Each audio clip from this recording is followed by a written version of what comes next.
So, welcome to LiberalViewer Sunday Live Clip Roundup. Thanks for joining me. I've spent the day picking out what I think are a really good group of clips for tonight, and as always, this is my weekly broadcast of the best clips from the Sunday morning news analysis shows from the corporate media here in the United States, along with my commentary between the clips. This week, in addition to the Sunday news shows from the regular Big Five outlets of ABC, NBC, CBS, CNN, and Fox News. I'll also use some of those quasi-news clips from HBO's Real Time with Bill Maher and also from last night's Saturday Night Live on NBC. And I'll mostly be covering the big topic of the week, which again this week is the government shutdown here in the United States and the looming debt ceiling deadline, which is I think on Thursday. But I'll also play a few clips of an interview with Julian Assange about the new Wikileaks movie that's coming out.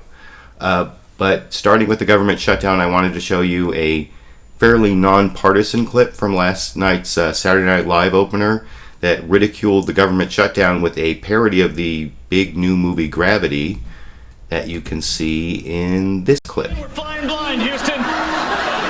Houston, we need you desperately, Houston. Please, please, somebody. Yellow. Come in, we're flying blind. So yeah, there you can see that was the opener from Saturday Night Live, but I call that clip nonpartisan because it was pretty much just about the ridiculousness of the shutdown without blaming any parties, but the ridicule was much more partisan on Friday night's Real Time with Bill Maher on HBO, where Bill Maher made the observation that you can see in this clip. If they gave up on that, first we had the gun to our head because of Obamacare. They gave up on that. Why is the gun to our head still? Because it is. Now it's like we have the gun to our head. We have to figure out why. Because hold on, keep your head there. Because Bill, it's a great American tradition for Congress to put the gun to an opposing president's head. Jim knows it. You know it. No. Stop. So that Jim Glassman there, he's a Republican saying it's a great American tradition to put a gun to the head of the president. I think that gives a new meaning to the Republican Party being the party of Lincoln. But, I remember Jim Glassman from the old days of CNN's Crossfire before this whole new Crossfire. And anyway, I thought that was kind of ridiculous about the whole gun to the head thing. But there is kind of a stalemate right now on the shutdown. And the first of the real news clips I wanted to show you came from this week with George Stephanopoulos on ABC, where I want to show you kind of the stalemate in the House of Representatives with two of the congressmen from the House of Representatives. Let me...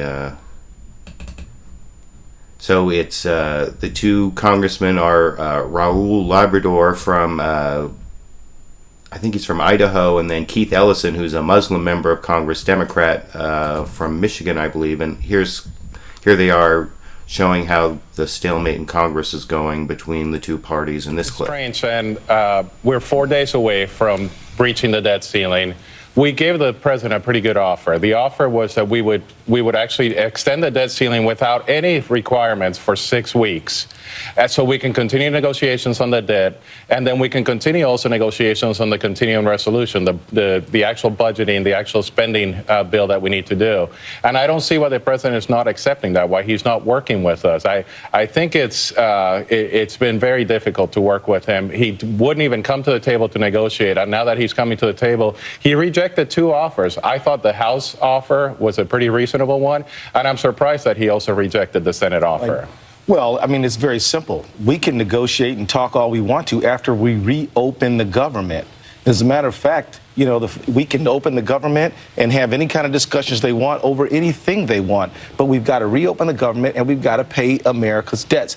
Let's not forget, George, this whole thing started when Republicans said we want to defund, delay, and repeal the Affordable Care Act, which gives millions of Americans insurance reform and access to health care, including about 200,000 in Idaho. And now they're saying that unless we stop all that, then they're not going to open the government, and that's not realistic. We won't do it. Let me bring that to... So yeah, that's kind of where the negotiations broke down in the House. The House of Representatives wanted to give this a 6-week delay to the debt ceiling deadline that's coming up October 17th, which I believe is Thursday, but not reopen the government, and just to stop the bigger catastrophe of the debt ceiling being breached. And I'll play a couple clips about whether the debt ceiling is a big threat to the debt ceiling breach is a big threat to the economy, and I actually believe it is. But while I'm adding in these next 3 clips, that's how the negotiations broke down in the House of Representatives, and President Obama kind of rejected the idea of putting off the debt ceiling without opening up the government again. And so then negotiations moved over to the Senate to try to come up with some kind of plan there. And I want to show you the reporting. George Stephanopoulos at first begins with the question to the White House reporter for ABC. This is also on This Week with George Stephanopoulos from ABC. And he's reporting on how the negotiations then broke down in the Senate. And anyway, here you can watch that in this clip. The president's talks with House Speaker John Boehner collapsed Friday. Bipartisan talks in the Senate collapsed yesterday. And now this Senate leader negotiation is the only game in town. That's right, George. It is the only game in town, and it is a game that is not going well. The two men are trying to craft an agreement that would keep the government open and postpone default until at least January 31st. And Republicans have given up all the demands, or at least Mitch McConnell and the Republican leaders in the Senate have given up all demands that led to this crisis. Major changes to Obamacare are not even on the table right now, but the talks broke down yesterday over Democratic demands from Harry Reid to increase spending. Reid wants to end most of those spending cuts that were put in place under the sequester as part of this deal. And George, keep in mind that as these two men hold the key to whether or not this is solved or not, that these two have seen their relations deteriorate so much that they have been barely on speaking terms for several weeks. So yeah, that is what is going on in the Senate there. And that I heard that same story from that you heard Jonathan Karl, as the reporter for ABC, give from a lot of the Republicans, saying basically that at least in the Senate there's this gang of 12 or group of 12 senators, 6 Democrats and 6 Republicans, that came up with a deal that didn't involve hardly anything having to do with Obamacare. I think the only Obamacare clause in there was they were going to delay the tax on medical devices for 2 years. And they came up with a bunch of other things that was going to put all this off till January to negotiate more on the budget. And the Harry Reid came out and he said that they weren't going to go for the deal that those 12 centrist senators, 6 Republicans, 6 Democrats came up with. And the story that's coming out is because they want to increase the sequester caps. And I'll show you, here's another senator giving that same story, this Senator John McCain giving basically that same story, that it was the White House and Harry Reid that blew up this centrist deal in the Senate late Friday or early Saturday. Anyway, you can see that in this clip. I'm glad that negotiations are going on. I'm disappointed that twice they were close to a deal and the Democrats moved the goalposts in light of the polling data. I'm very disappointed that the President of the United States has not played a more active role in this, as Bill Clinton did back in '95. I am very disappointed that the 12 of us, led by Senator Collins, Senator Ayotte, Senator Murkowski, Senator Klobuchar, Senator Manchin, we had a plan, and we wanted to present that plan. And the Democrat leadership squashed it. We were ready to go to the press gallery, okay? And the Democrat leadership said no. And I still wonder why, unless maybe it was too generous. So I'm hopeful that we will get negotiations. I hope the president will become engaged. Maybe we need to get Joe Biden out of the witness protection program, because he has good relationships with. We haven't heard very much from him. So yeah, there's Senator John McCain telling that same basic story that you heard from reporter Jonathan Karl, that it was the Democrats squashed a deal that was about to happen, and at least it was about to happen in the Senate. As to whether that would go through the Republican House of Representatives, that's a whole other question. But I will also want to show a clip of Kelly Ayotte was also on Face the Nation later and basically confirmed what John McCain said, that it was Harry Reid and the Democrats that blew up this centrist deal in the Senate, and I'll show you that clip here. Well, unfortunately, Bob, I did think we had a framework for a plan. We had 6 Democrats, 6 Republicans, something that would get the government open, address the debt ceiling, also some things we could agree around Obamacare. And I have to agree with what Senator McCain said, that the Senate, we were close, and then the Senate Democratic leadership and I believe the White House pulled back. And where I'm concerned, Bob, is where we are now is that the defunding strategy was a zero-sum strategy, and now we have a zero-sum response, and the American people lose. So it's time. I'm tired of the politics on both sides. It's time for us to resolve this. But again, the Democrats did pull back from this, and it's unfortunate. I thought we were close to getting an agreement. Do you? So yeah, there you can see the same story from even a more centrist Republican. There aren't that many centrist Republicans anymore, but I guess Kelly Ayotte, if there are any centrist Republicans, she's probably the one who would, one of the ones, along with Susan Collins, who would most qualify. And I'll show you a clip from Susan Collins in just a moment, but here I'm loading up the next 3 clips. Let's see, Amy Klobuchar. So I also wanted to show you over on Fox News Sunday, Bob Corker, who isn't really a centrist Republican, but he basically gave the same story about the Democrats pulling away from the deal, and also about how the sequester, getting rid of the sequester, was one of the big issues. And I'll talk about that a little more, maybe explain a little better. But first I'll show you Bob Corker making that point in this clip. A deal in the offing? Where are we? Well, there was some movement a couple of days ago, and I think things are not moving now. A couple of nights ago, that looked like there maybe was a way to go forward. I think the Senate Democrats have pulled back at the request of the White House, and now maybe trying to look at sort of busting the budget caps that were established back in 2011. So I think we're in a status quo. I do think we will see our way through this, but the last 24 hours have not been good.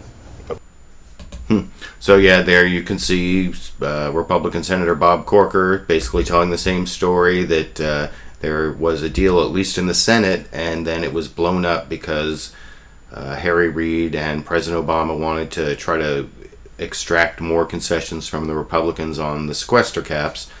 And now, if you want to see Amy Klobuchar, who is a Democratic senator, basically sort of confirm the story, but give sort of the more Democratic point of view, or the Democratic Party point of view. And then I think in the middle of this clip, if I'm recalling correctly, this clip comes from CNN's State of the Union, and the host, Candy Crowley, kind of explains what the sequester caps are in the middle of this clip, if I'm remembering correctly.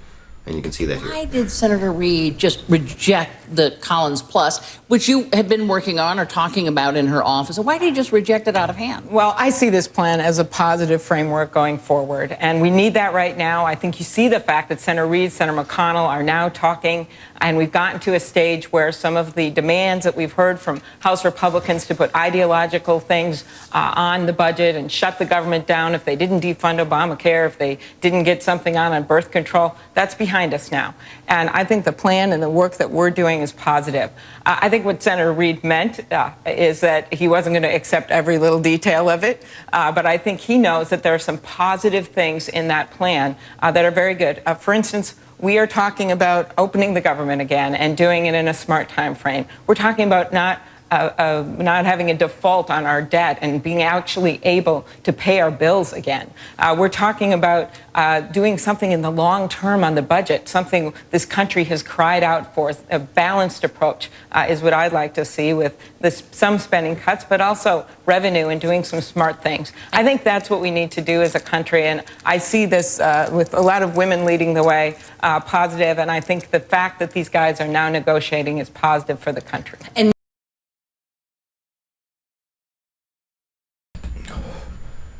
Well, I guess actually they didn't really explain what the sequester cuts are there, but maybe that was in the next clip. Here's Susan Collins on the other side, the Republican who was in part of that whole gang of 12, also talking about basically the same issue with Candy Crowley in this clip. What I think we could do, and the reason that I've included a provision that requires a budget conference, a long overdue budget conference, is there could be a substitution of some of the mandatory spending cuts, such as the Farm Bill, which saves $23 billion over 10 years, for some of the cuts in defense and biomedical research that are very troubling to me personally.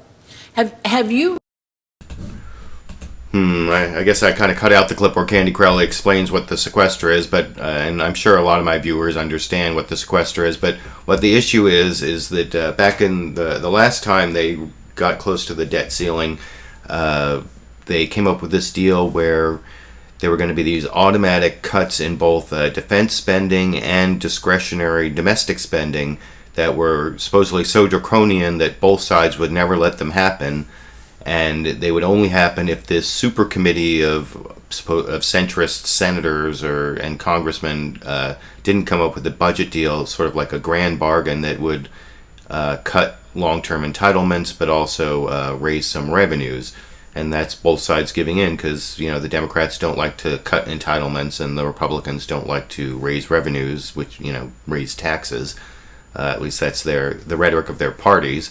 And so...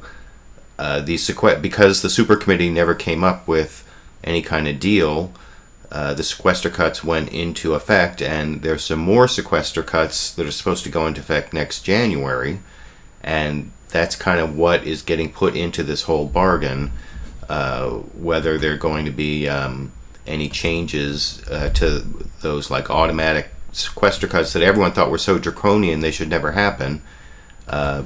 But then they went into effect, and now there are some Republicans who are actually saying they're a good thing.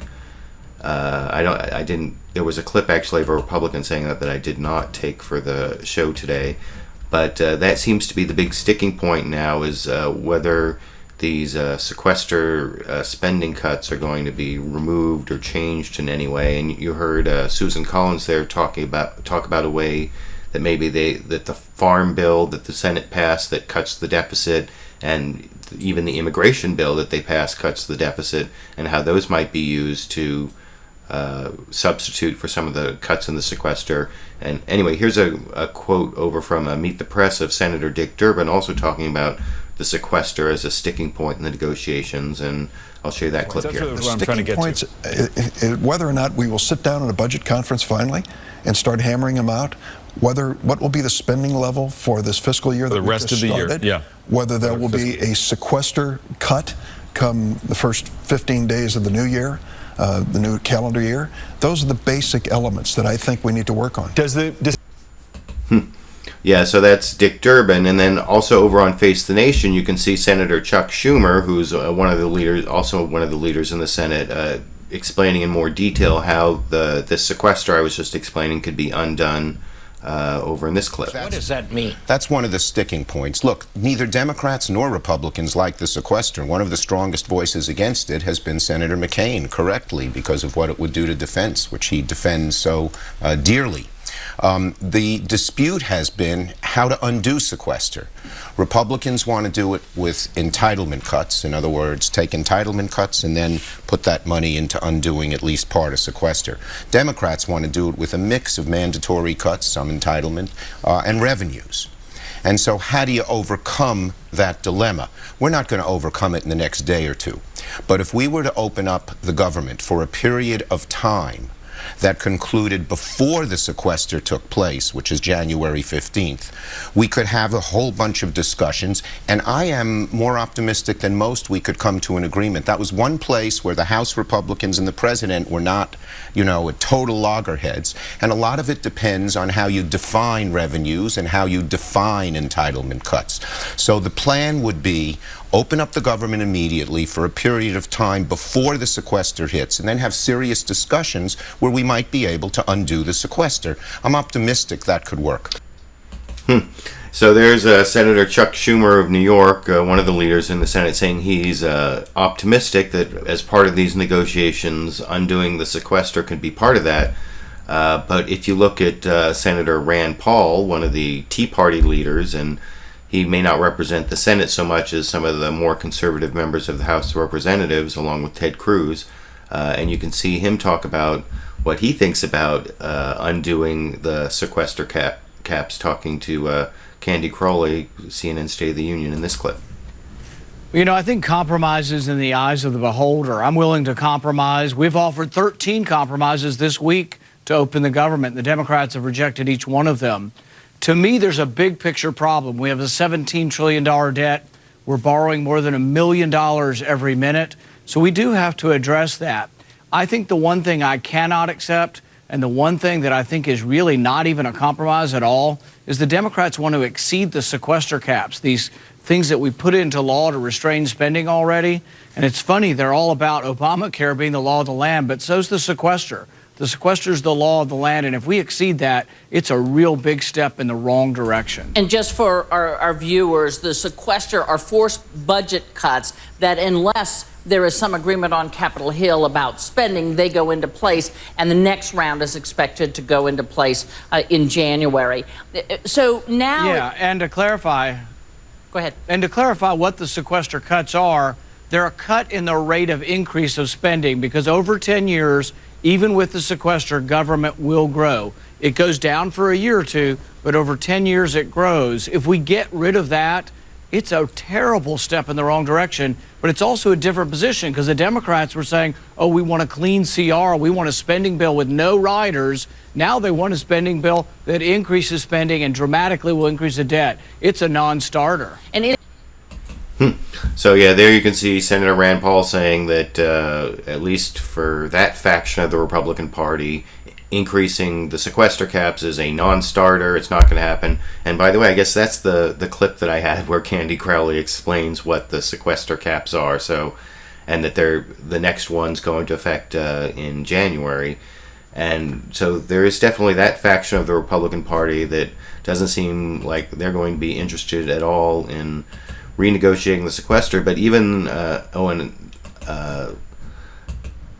I'm actually going to show you a representative of the Tea Party from the House of Representatives where it actually has a lot more strength. You know, there's Rand Paul and Ted Cruz in the and Senator Mike Lee. Those are basically the three Tea Party senators. There may be a couple that I'm not thinking of, and maybe a couple other senators who are every now and then trying to claim that they're the Tea Party senators, but there's a lot more strength. There's maybe 50 or 100 Tea Party congressmen in the House of Representatives, and they don't seem to have really even moved off the whole idea of Obamacare being part of the bargain. See, in the whole Senate negotiations, like I said, the only part of Obamacare, which was what originally caused this whole government shutdown, that they were standing firm on, repeal or at least delay Obamacare or delay the individual mandate, and that's not in the Senate negotiations at all. But over in the House of Representatives, on Fox News Sunday, they had this Tea Party Congressman Jim Jordan, and he didn't seem to think that Obamacare was off the table yet, because he had these two big Tea Party principles, and one of them was Obamacare, the other was cutting the deficit, basically. I'll show you that clip right here. Pass them. So here's the key. There are two key principles that I think that drives House Republicans. The first is you can't keep spending money you don't have. I mean, basic concept. We can't keep raising the limit on an already maxed out credit card. Second principle is this: Obamacare, the way it's being implemented, is unfair. You can't give special breaks to big business. You can't give special dispensation to members of Congress, and then say to every other American, you got to go to a website that doesn't work to try to sign up for a plan you can't afford and send your information to the IRS, which has already proven they won't treat it confidentially. So this is about fairness and basic common sense, and you can't keep spending more than you take in. All right. So yeah, I guess there's at least still some Republicans who are going over all those Obamacare talking points, and who seem to think that as part of this deal they're going to somehow stop it. But I don't think anyone reasonable really thinks that. I think the best they can hope is what Senator Lindsey Graham said over on This Week with George Stephanopoulos, that now Obamacare is going to go into effect, and if it doesn't do well, then they can at least pin that on the Democrats. And I'll show you Lindsey Graham making that point over in this clip. And to our Democratic friends, you own Obamacare, and it's going to be the political gift that keeps on giving. So the shutdown will be old news next year. Obamacare's faults will be front and center in 2014 if we don't screw this up. So yeah, there's Lindsey Graham saying that he thinks that Obamacare is going to be a big issue in 2014, and I'm not so sure about that. I'll show another clip on that a little later. But before I get to that, I also want to show what John McCain said about about the sequester sticking point. He actually was first asked a question about Ted Cruz, but then he talked about what he thought about the sequester, and you'll see here that John McCain actually is one of those Republicans who wants to undo the sequester because he doesn't like the part that decreases defense spending. And I'll show you that clip here. Of newspapers. But what across about America. Ted Cruz and the impact that he's had? Well, you think I that's a respect positive for Republicans? Oh, obviously it's very divisive in our party, but Ted Cruz is entitled to his views, and he's very articulate, he's very intelligent, and what we need to do is to have this debate within the Republican Party, and it's going to be a serious debate. And look, I respect Senator Cruz. He didn't make any bones about what he was going to do when he came to Washington. The question is should we follow that leadership, or should we go in other directions and coalesce the majority of the American people? Look, I guess we can get lower in the polls. We're down to blood relatives and paid staffers now. I mean, it just, but we've got to turn this around, and the Democrats had better help us rather than do what they've done, turn down two good proposals that they were about to agree to, and then, of course, this proposal that they just scuttled yesterday. What do you think the sticking point The is major for your sticking side? point, of course, is sequestration, as you mentioned with Chuck. That's the key element, and I'm very worried about the devastation to our military and our defense. But at the same time, we do have to rein in spending. That's a major sticking point here. So yeah, there's Senator John McCain on Face the Nation saying that sequestration is the big sticking point, but not the way that some of the other Republicans said sequestration was a big sticking point, because he actually wants to undo the defense cuts. So there is some part of the Republican Party that's open to changing the budget caps from the sequestration. But the other, I kind of thought it was interesting what he said about Ted Cruz doing what he said he was going to do, and he didn't really have a lot of negative things to say about Ted Cruz. And on the subject of Ted Cruz, Senator Ted Cruz, who kind of led this whole strategy, I want to show you Senator Rand Paul was over on CNN State of the Union, where Candy Crowley asked him if he thought that after this whole strategy that Senator Ted Cruz was the de facto leader of the Republican Party. And here's Rand Paul's answer in this clip. I think that he's done a good job drawing attention to Obamacare, and that Obamacare is something that is going to be damaging to people. And for that, I think he's done a great service in bringing attention to, I think, something that's really going to be bad for a lot of Americans. But you don't necessarily see him as the de facto head of the Republican Party. Well, you got 46 of us, and we all have a little bit of ego, so I think most of us kind of think, oh, we're one of the leaders. I don't think there is. You know, we have official leader. We have official leadership, but I don't think any of us are ready to say, oh, my fellow senator, he's my leader, and I follow him off the edge of the cliff. There is no one leader other than our official leadership that we have.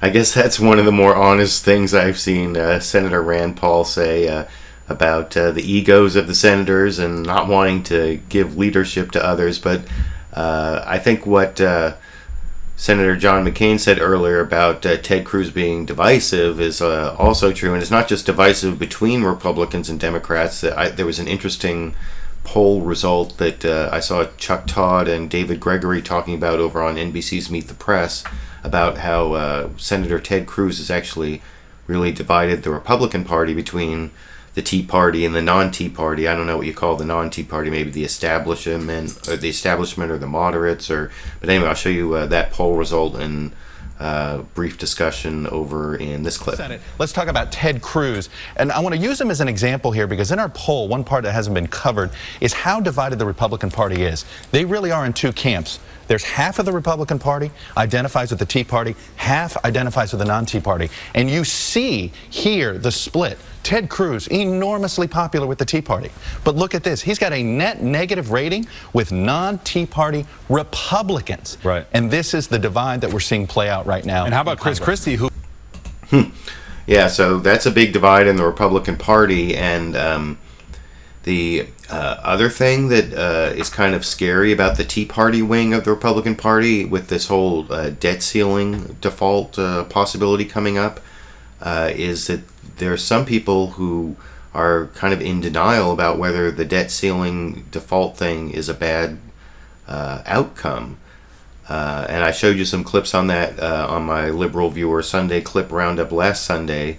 I want to show you again Rand Paul at least saying that we shouldn't go past the debt ceiling, but then it's kind of waffling and saying that it wasn't as bad as the administration, the Obama administration, was making out.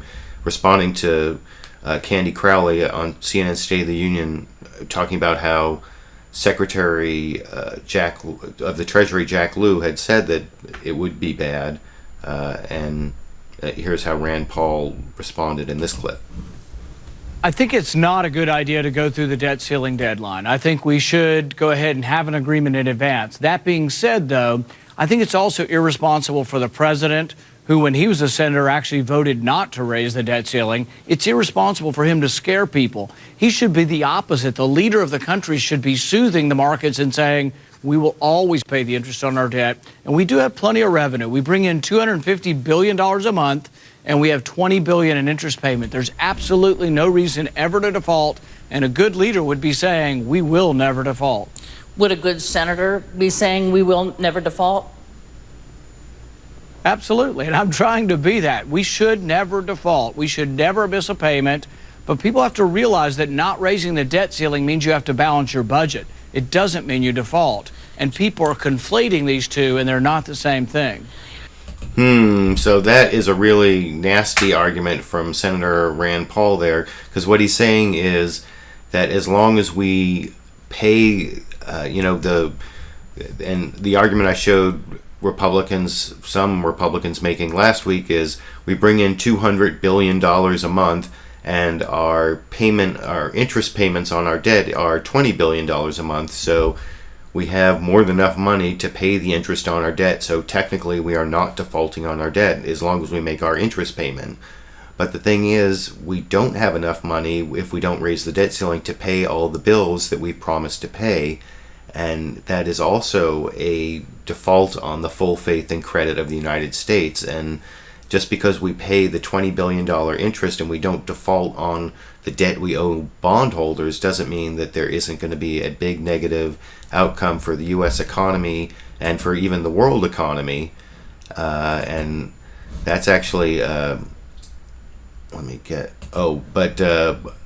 show you again, it wasn't just Rand Paul who was saying that the debt limit wasn't that big a deal. I also want to show you that it's basically almost become like an article of faith amongst all the people in the Tea Party.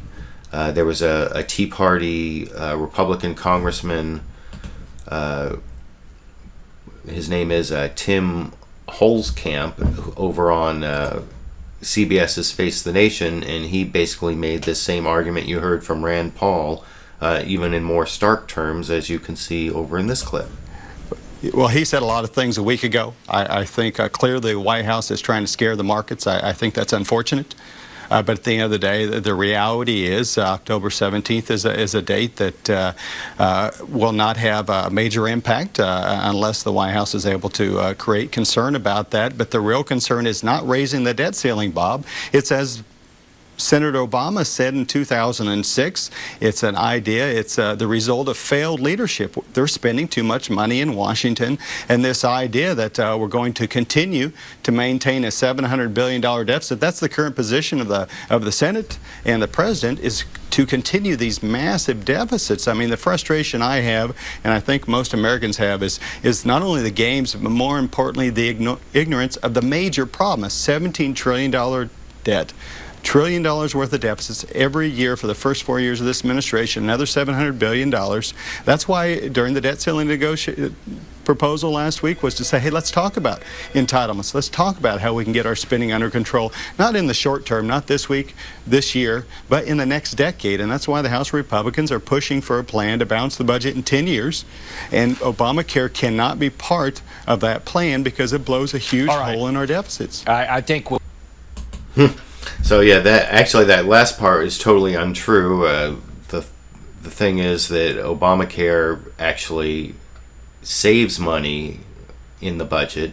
It saves some amount of money in the first 10 years, and then in the second 10 years it saves like $1.4 trillion was one of the possible estimates that came out. And exactly how that's going what that's going to turn out to be is, in reality, it's hard to say, but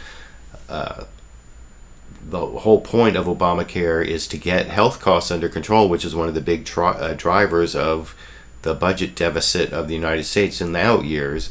And what Tim Huelkamp and Senator Rand Paul said, they are trying to downplay what would happen if the U.S. were to default on the debt ceiling, even if it's not a technical default on the debt. If the United States keeps paying interest on, the $20 billion interest every month, but doesn't pay all of its bills, that could actually have a huge negative impact on not just the U.S. economy, but the world economy. The clip I wanted to play you is Christine Lagard, who's the managing director of the International Monetary Fund. They had their annual or semi-annual meeting in the United States this last week, and they were all apparently thinking that this government shutdown and possible breaking through the debt ceiling could have devastating effects on the U.S. and world economy, and you can see that over in this clip. All its bills on time.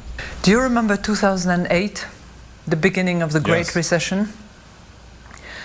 Well, if there was a combination of the government shutdown for a period of time and, more seriously, more damaging, if the debt ceiling was not lifted with a degree of certainty and enough time so that people could, sort of have the assurance that the economy was in good standing, that would bring about so much uncertainty, so much risk of disruption, that the standing of the US economy would again be at risk.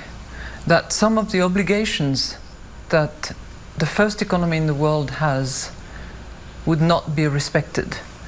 And I think, there was a lot of discussion amongst the finance ministers from all over the world about the technical aspects of it. And you can argue forever as to whether the impact is going to be 2.5%, 3%, 5%, how much public spending will have to be cut, how many more people will be unemployed. But one thing was certain around the table, it was that if there is that degree of disruption, that lack of certainty, that lack of trust in the US signature, it would mean massive disruption the world over. And we would be at risk of tipping yet again into recession. That was the impression around that big table. So yeah, all the big economists at the International Monetary Fund think that the Republicans are on the verge of sending the world economy into another recession, or that's the risk of what's going on in Washington, D.C. So that's why this is such an important topic, and why what's going on is so ridiculous. And on whole topic of the spending caps and the sequestration, while there are some long-term deficit problems in the United States, especially with healthcare costs, like I was saying, and long-term Medicare costs, there has to be some sort of deal where revenue is increased and entitlements are capped in some way or means tested or something like that.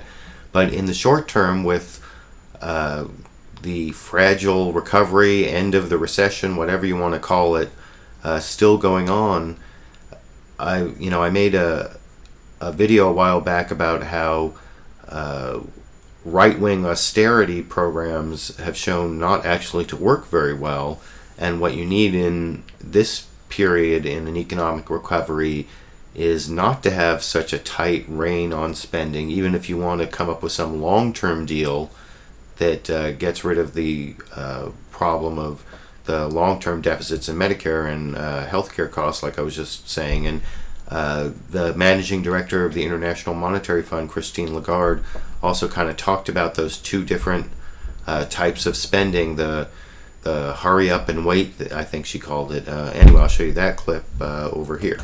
When we look at the US economy, we say something which is bizarre. We say hurry up but slow down.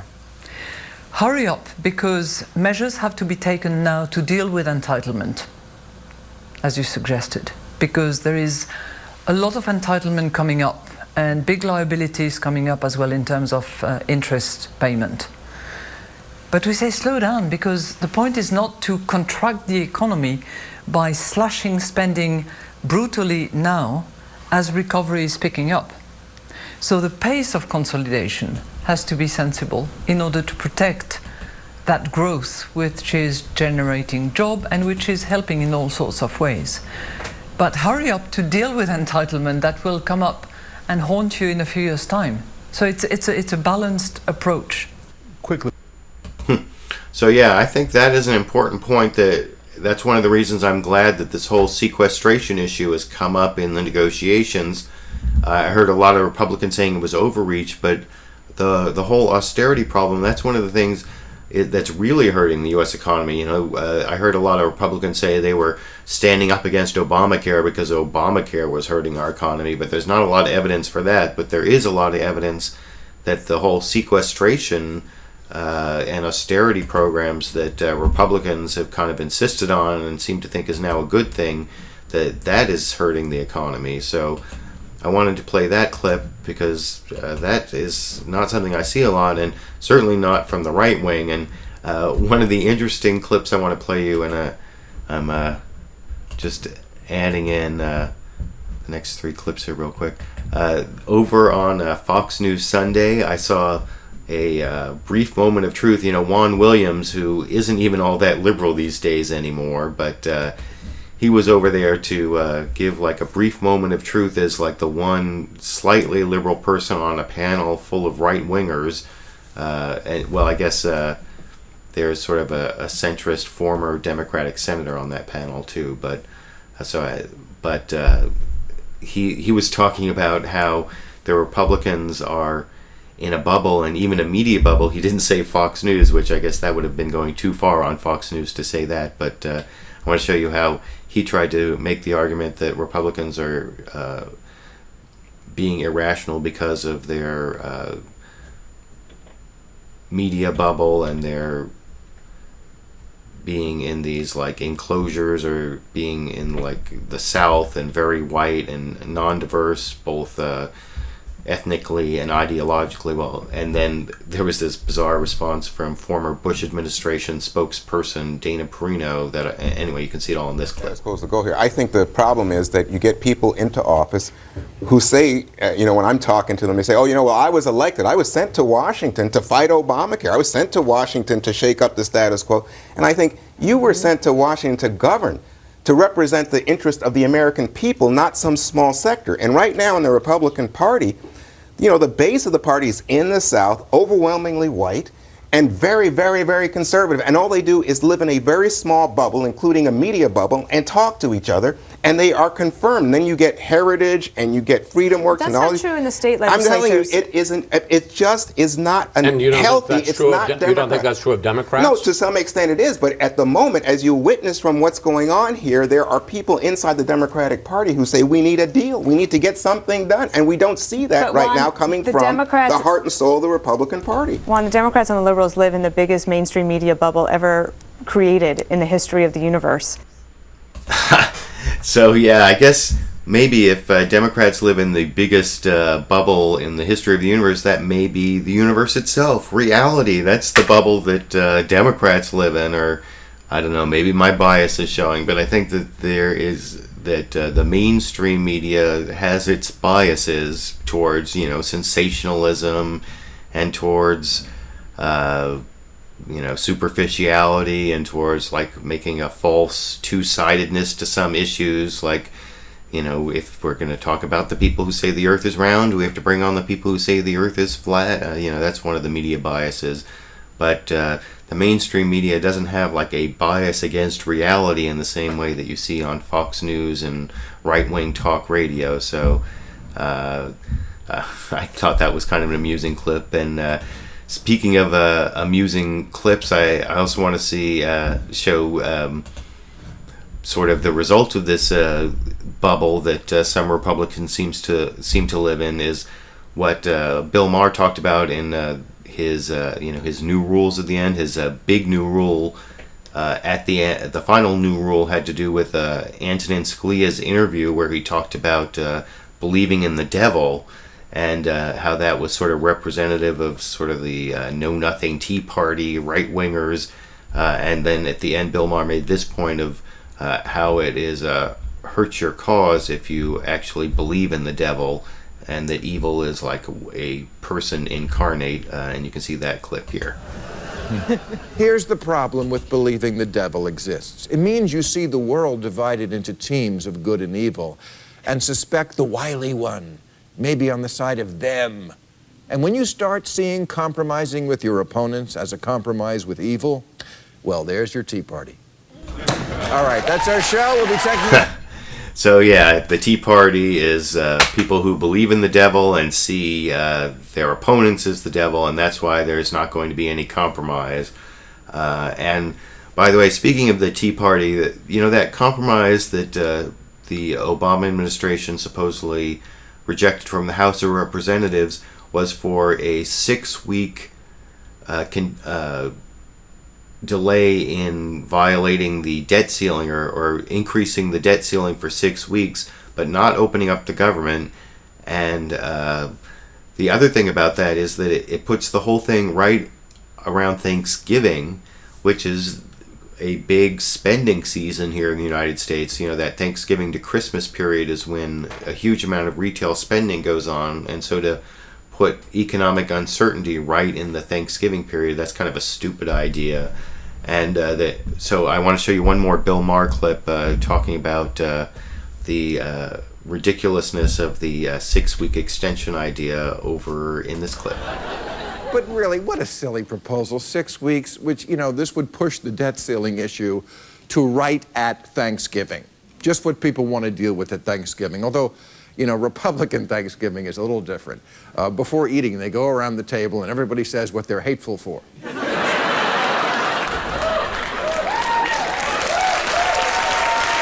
Oh, I can't. So yeah, there's Bill Maher giving his look at the Republican hate machine or whatever, or when speaking of the Republican hate machine or the the Republican bias that I like to point out on Fox News all the time. I want to show you my one Fox News bias clip from the Sunday shows. Chris Wallace was making this point over there's this Republican talking point about sequester coming into the negotiations over the debt ceiling now, saying, well, they said Obamacare is the law and we can't change that as part of the negotiations, but the sequester is part of the law.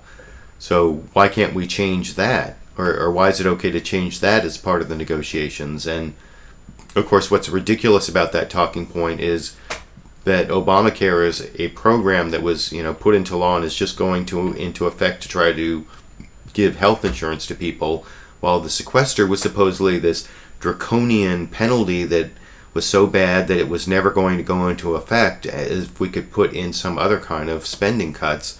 And so if you can come up with a deal to get rid of sequester, that was the whole reason for sequester, was to try to prompt people to come up with a deal. But what I want to show you, hold on, I gotta add in the next 3 clips here real quick. So the question that Chris Wallace asked over the Bob Corker basically assumed this Republican talking point, and you can see the funniest thing about it was that Bob Corker's answer kind of refuted the talking point, and I'll explain after I show you the clip right here. Which is mandatory spending. Let me just quickly explain to folks, because what happened was, as part of the Budget Control Act in 2011, sequester levels were set, and these were automatic spending cuts. Then the budget has to go, overall budget has to go down to a certain level. The Democrats are now insisting, let's raise the sequester levels, let's relax that. One of the questions that I know some Republicans are asking is, if Obamacare was the law of the land and couldn't be tinkered with, why is it that the sequester, which is just as much the law of the land, can be tinkered with? So I agree. I think, look, So there you go. You can see, sorry, I guess I kind of stopped that in the middle, but you can see that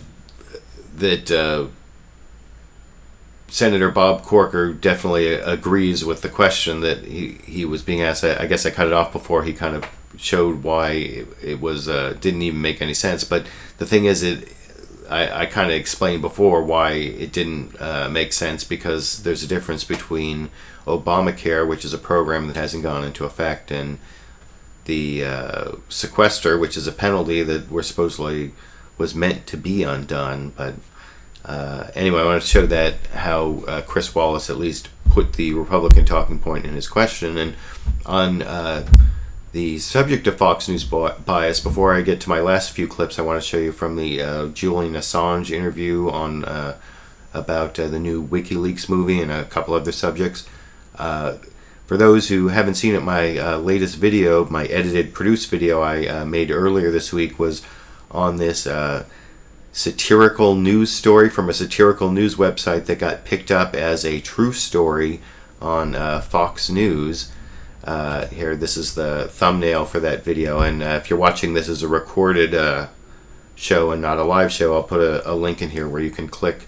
I actually think that video is over to the right, on the right side there. It's called fake, what was it? I think it's something like fake Obama Muslim museum story reported as news on Fox News, or something like that. Well, in that video, I showed how Fox and Friends Saturday host Anna Kooiman had reported this satirical news story as true, that supposedly Obama was funding a Muslim museum during a Muslim Museum of Culture during the shutdown that would have otherwise shut down, and like I said, it was a totally fake news story. And one of the things I said in my video was that I thought Fox News should give a correction with at least as much exposure as the original mistake had been given. And actually this week, or on Saturday, on Fox and Friends Saturday, Anna Kooiman gave an apology, and so I wanted to show that apology that Anna Kooiman gave, as long as I'm on the subject of Fox News bias. And they showed it right around the same spot where she made the mistake, so they did give it pretty much the same exposure that they gave the mistake. And anyway, here's the apology from Fox and Friends Saturday in this clip. I wanted to get to this morning. Last weekend, we mentioned a story about the president funding a Muslim museum during the shutdown. We made a bad mistake by reporting a story based on poor research that was not true. We apologize for not checking the facts and for allowing this story to make air. Well said. All right, coming up. So, I have to give credit where credit is due that Anna Kooiman and Fox and Friends Saturday did give an on-air apology with the same exposure as the mistake. Now, as to how it came about that they actually reported that satirical news story on the air, they didn't give a lot of information about that. And, you know, as to what you think about the apology, well, you can tell me, but anyway, I wanted to show you all that, and then I want to show you just a few clips from the Julian Assange interview that was on this week with George Stephanopoulos. George Stephanopoulos interviewed him because the thing is, there's this new WikiLeaks movie. It's called The Fifth Estate that is just coming out where... what's his name? Brandon Cumberbatch. Do I have that name wrong? The guy, he was in the Star Trek latest Star Trek movie, and he played Sherlock Holmes on this British version of Sherlock Holmes. It's got a lot of play in the United States, and anyway, he is playing Julian Assange in this new movie, The Fifth Estate. And before the first clip I'm going to show, they showed some clips from what's his name, Cumberbatch, saying that he tried to get in contact with Julian Assange and got this email back saying, "Oh, please don't do the movie," and then he wrote an email back, and so, but apparently he was the only one who tried to contact Julian Assange about the movie. And here's Julian Assange first talking about what are his problems with this new movie and how it portrays him and WikiLeaks, and you can see that in this trial. What's your biggest complaint with the film? Well, I don't know where to begin. I mean, we released the whole script well before this happened. There was no approach to us by DreamWorks in any formal capacity whatsoever, other than the informal approach by Benedict Cumberbatch just days before shooting began. This is a film that is based upon my life's work, the work of my organization. We have people in extremely serious situations. Sarah Harrison, who accompanied Edward Snowden out of Hong Kong, now effectively in exile in Russia because of the terrorism investigation here. Jeremy Hammond, an alleged media source to 25 organizations, including ours, up for sentencing in under a month's time. An ongoing grand jury investigation. What are the responsibilities for ethical filmmaking in that context? None of the suggested changes that we sent to participant media ended up even in the final text of the film. But there's been a big cashing in that has gone on. You mentioned Sarah Harrison. A rich organization that is. Yeah. You mentioned Sarah Harrison, as you said. This is a rich organization, DreamWorks, that's making a lot of money and is intending to make a lot of money from this process. But there's no contribution to our defense fund, to the defense fund of our alleged sources, and so on. Let me move. So it's like with Julian Assange for most of that, and then that last part, it almost sounded like his complaint was that no money came the way of his organization. And you know that there's kind of this I always have this kind of mixed feeling whenever I see clips of Julian Assange. I mentioned this I think the last time I played Julian Assange clips, where most of what he's arguing, most of what he's fighting for, almost all of it I agree with, and then there's this other part where he seems almost like narcissistic, or there are things about him that I don't know if creepy's the right word, but just things about him that kind of rubbed me the wrong way. And I also want to show this second clip where he talks about the status of Edward Snowden, because there were some LiberalViewer Sunday clip roundups that were like all Edward Snowden and NSA related, and that's kind of been off the radar for a little while. So in addition to that whole Benedict Cumberbatch thing, I wanted to show you what Julian Assange said about what's going on with Edward Snowden now in this clip. Edward Snowden is safe.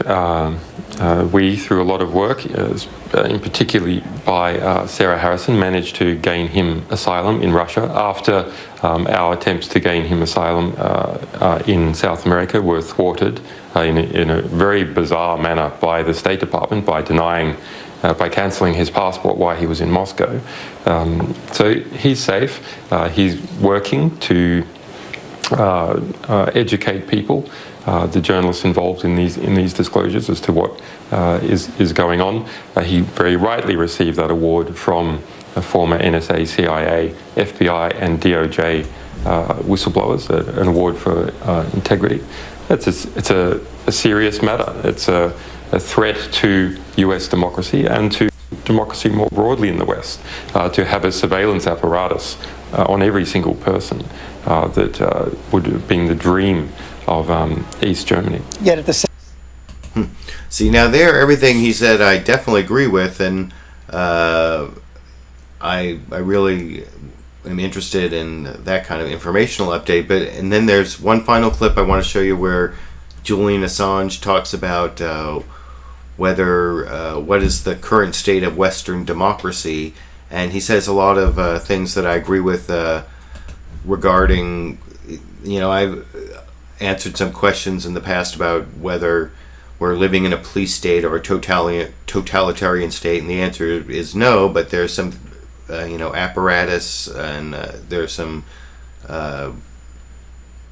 infrastructure being set up that could lead in that direction, and I agree with all that. And then he also kind of ends up with a little bit of the narcissism I talked about, and this is the last clip I'm going to play right here. What type of place is Western democracy going to be? Is it going to be a place with a collapsing rule of law, with mass surveillance of entire populations, all the practical elements of a totalitarian regime? We don't yet have a totalitarian regime, but we have all the getting pretty close in the practical elements. Is that going to cross over into something else? That would be a hard place for an investigative organisation like Wikileaks to work in. It is a hard place for Glenn Greenwald. He's now in effective exile in Brazil. Laura Poitras in effective exile in Germany. Sarah Harrison, a UK citizen, in effective exile in Russia. Edward Snowden in asylum in Russia. Me, asylum here. The West is becoming a place where the best and the brightest who keep the government, hold the government to account, are ending up in asylum or in exile in other countries. We've seen that before with dictatorships in Latin America, with the Soviet Union, and its time has stopped. It's clear you're...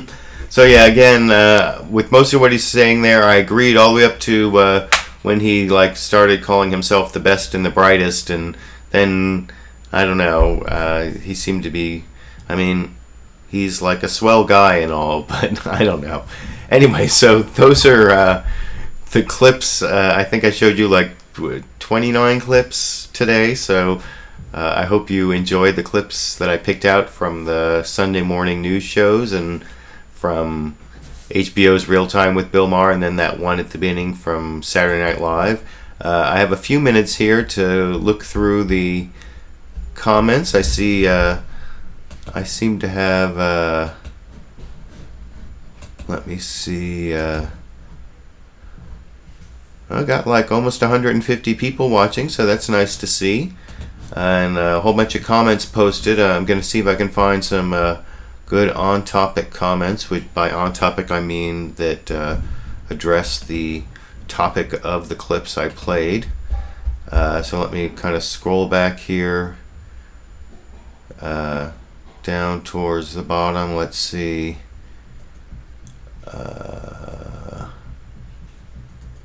That doesn't... Oh. Let's see. Gabor Cosper says, I thought Lincoln was shot in the chest, not in the head. Is that true? I don't know. I'm not... I guess I'd have to read Bill O'Reilly's book, Killing Lincoln, to find out. Or maybe to find out what didn't happen. I don't know. Oh, but then Darren Currency, says Lincoln was back of the head, tapped with the chest. I thought it was the head, but whatever. I'm not taking a definitive position either way. So, but let me see. I see some off-topic questions. Oh, Darren Curran question: do you think the Tea Party will galvanize or divide the Republicans in the 2014 elections? Will Republicans lose the House over this shutdown? Well, that depends on what happens next, but as I've said in previous LiberalViewer Sunday clip roundups, I think that before this whole shutdown and debt ceiling controversy, the chances of winning back the House of Representatives were very small, and they're still pretty small because there aren't that many seats that are really up. There are like 10, 15, 20, I don't know, and some of the seats that are up for grabs are actually seats that the Democrats could lose, but if the Republican Party keeps going in the direction it's going, I don't know, anything's possible. But now I need to. I didn't load up the Marco Rubio clip, but I'm going to do a quick little Marco Rubio there so I can answer a couple more questions before I finish up. Let's see. Let me see. There's a couple people. Let's see. Klobuchar, what nationality is that? Well, I think she's from Minnesota. I don't know. So, Minnesotan? No. Kronos, Liberal Viewer, do you want us to buy the Colbert book? I've just put it up there just because I've always felt indebted to Stephen Colbert because some of my first viral video was from clips from the Colbert Report, and I think it just kind of looks good, but I may switch it around eventually. I don't know why. If someone wants me to put something else up there and wants to sponsor something else, well, no, that's just a joke. But I don't know. I think I've mentioned that before. Darren Kern also says our defense budget is larger than the next 13 largest militaries combined. So yeah, it is kind of strange that Senator John McCain is worried about the sequester and the military budget. But so that is a good point. Let's see. Cherry Dog 9 says this isn't about fairness; it's about sabotage, and not the cool Beastie Boys kind. Yeah, this whole fairness thing on Obamacare, I bet that's a comment on that Tea Party Republican guy who was saying that the two key things they want is cutting the debt and fairness on Obamacare, because the big corporations and the congressmen are getting waivers, so why can't they stop the individual mandate? But I don't know. If you want to know why that's a stupid argument, go watch last week's Liberal Viewer Sunday live clip roundup. I think we covered that pretty clearly, pretty thoroughly. Let me see. I'm gonna scroll up here for some of the later comments. Carusi says GOP bubble is too strong for your facts and logic. Well, not just mine, just anybody's facts and logic. But yes, let's see. Edge Requiem, History of the Universe. I guess that's that same clip. And let me look. Devil drives a white Lexus, says Cherry Dog 9. I don't know what that means, but I guess Scalia was talking about that. Let me look for one. Let's see. Benedict Cumberbatch. Yeah, did I say his name wrong? I did. I think I did say his name wrong. So yeah, Benedict Cumberbatch was from Star Trek and Sherlock Holmes, and now is playing Julian Assange. I'm sorry I said that. Oh, and Zed Alpha says you're dead on, Liberal Viewer. Assange is a creepy dude. Well, I said maybe creepy. I don't know if that's the right word, but I think I called him creepy before, and I think we can kind of agree on that. And so I see I'm well over an hour now, and I played you the clips, and I think I gotta go get ready for dinner now. So thank you all for joining me, and if you haven't watched my produced and edited video, I put a link in earlier, and I think it's probably over. Wait, no, maybe over on that side. I think it's over on that side. You can see a link to it there. So watch those videos and give them a thumbs up and favorite them and share them on social media, and that will help me make more of them. And I appreciate all of you who join me for Liberal Viewer Sunday Live Clip Roundup, which I do every Sunday at 6:30 p.m. Pacific. And I enjoy those of you who watch it live. It looks like almost 150 this week. And those of you who watch it as a recorded show, I'll try to put in some extra links for you. And so for my U.S. viewers, enjoy the rest of your weekend. I'm going to go watch Walking Dead new episode. Many of you, I'm sure, will be doing that as well. And for my viewers in Europe, enjoy the beginning of your week and Monday. And I'm glad I'm farther away from Monday than you are. So thank you again for joining me. And I'm going to stop the stream for you all.